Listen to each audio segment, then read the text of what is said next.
పశు సంపద లేని రైతులు గాలిలో ఉన్నటువంటి కర్బనాన్ని భూమిలో కలపడం ఎలా?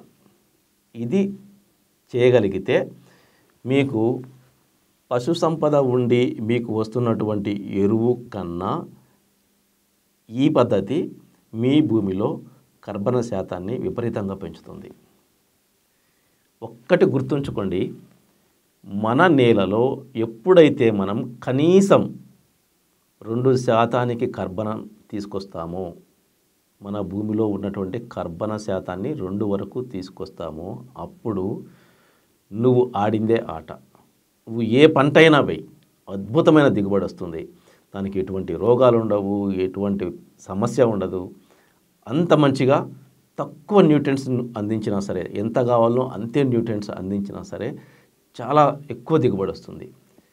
అందువల్ల ఇక నుంచి మనందరి టార్గెట్ ఏంటంటే, మన నేల యొక్క కర్బన శాతాన్ని ఇప్పుడు 0.1, 0.2 ఉంది, దాన్ని కనీసం 2కు తీసుకెళ్ళాలి. సారవంతమైన నేలగా మార్చడము అంటే మన భూమిలో కర్బన శాతం 2గా ఉండాలి కనీసం. అత్యంత సారవంతమైన నేల అని దేన్ని అంటారంటే 4. కర్బన శాతం 4 ఉంటే నీ నేల అత్యంత సారవంతమైన నేలగా పిలువబడుతుంది. కనీసం మనం సారవంతమైన నేలగా కూడా మార్చాలి కదా, అంటే కర్బన శాతాన్ని 2కు పెంచాలి.